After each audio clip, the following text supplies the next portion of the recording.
Hey, good day. John Frycek here. I'm in the private sector of executive protection and close protection security for 37 years. I am a certified PPS, and I just wanted to give you my general perspective about what happened last weekend on Saturday at the press corps conference. So let's go on. So let's talk about a lot of armchair quarterbacks saying, the Secret Service screwed up. They shouldn't have done this. They should have done this. They have no heck of a clue what they're even talking about. Let's talk about compliance versus convenience. The post-blame game tribulation.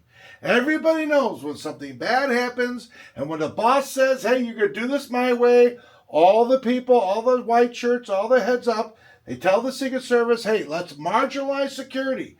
Because security protocol is often looked at as an inconvenient systemic requirement that usually reflects on what is called the normalcy bias factor. It's not going to happen. It's protocol. Let's just get through this.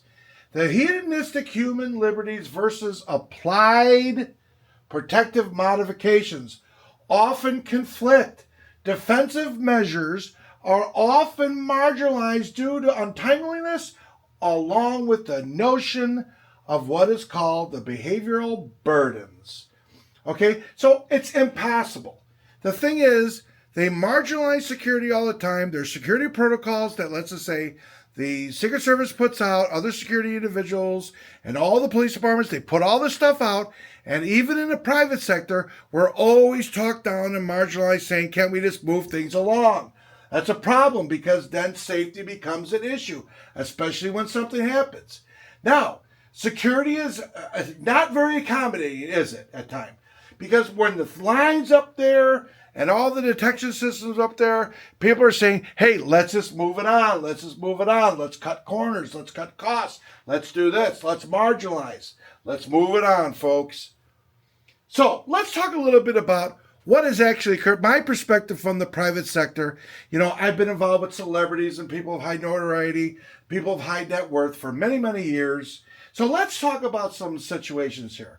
Let's talk about the president, what's with this ballistic hand measures all the time, okay? So we know what happened in Pennsylvania.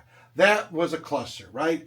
Economically, they cut short, they cut this, they cut that. But this guy became the director. Kudos to him.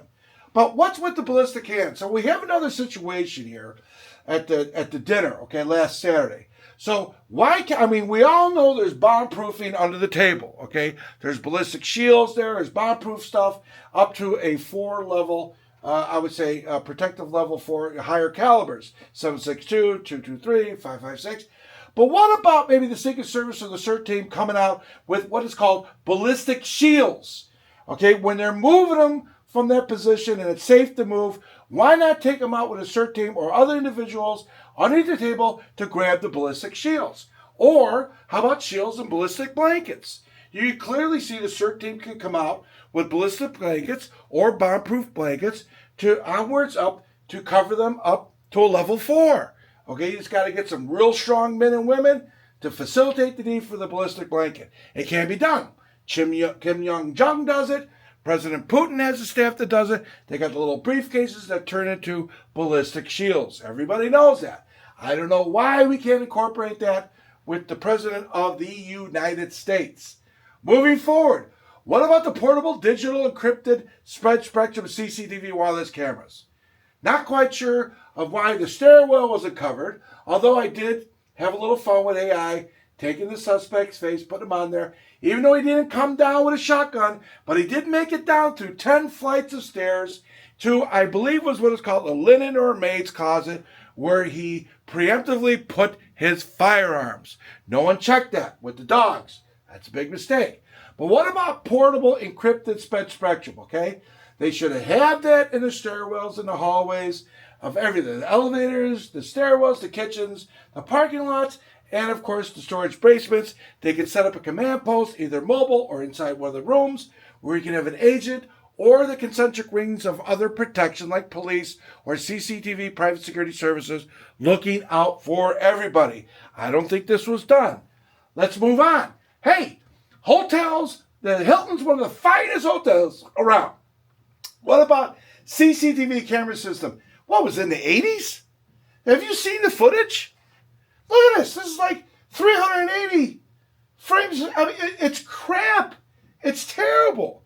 So you mean to tell me that the Secret Service would allow something like this at one of the main checkpoints? They have this low, degraded, stepped-on clarity? This is the actual footage. We all saw it on TV. It looks like a 1982 box camera. It's not very good, okay? Not very good. So, moving on also, 5 days before the screening, obviously we know that this was a year-long event in the waiting. It takes a long time. Secret Service, probably not the full year, but they have a lot of advanced time in this. But 5-day advanced screening, along with bags and luggage, that's pretty much protocol because the suspect, I think, came in like 3 days before, okay? Every bag, everything should have been screened, and there should have been a mandated by the Hilton saying, listen, I'm sorry, everybody, but you're subject to us searching the room with EDC dogs. It is what it is, okay? Let's stay in the room, but you have to be scanned coming down 24 hours or the day of, whatever, with dogs, okay? All storage closets and hotel maid storage rooms needed to be checked immediately before the event, 24 hours before the event. Keep on going up to the event with EDC dogs.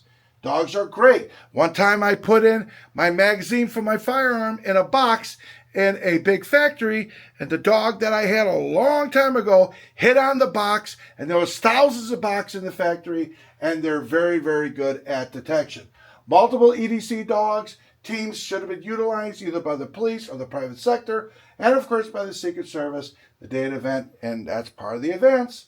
So let's also talk about the concentric rings of protection. How are we failing here? How are we failing with communicating with the police, communicating with off-duties or security, higher ends of security, all the way down to the 20-hour marginalized unarmed guard who's out in a parking lot, okay? But the concentric rings we have to tighten, okay? Because obviously we're failing. That involves physical search teams, like I said, EDC dogs, off-duty police, full-time police, other helpful people, intelligence factors, pre-surveillance. Everything should be in the circle line of the concentric rings of protection. I think this is important things to learn, and we can all learn together because practice never makes perfect. It only makes better. We all know that being in the field of executive protection. And I certainly know that by being in the field for 37 years. Okay? I know my stuff. Although I'm not a government agent, I still have a perspective of what security is all about. I'm John Frycek. Thanks for listening to my perspective.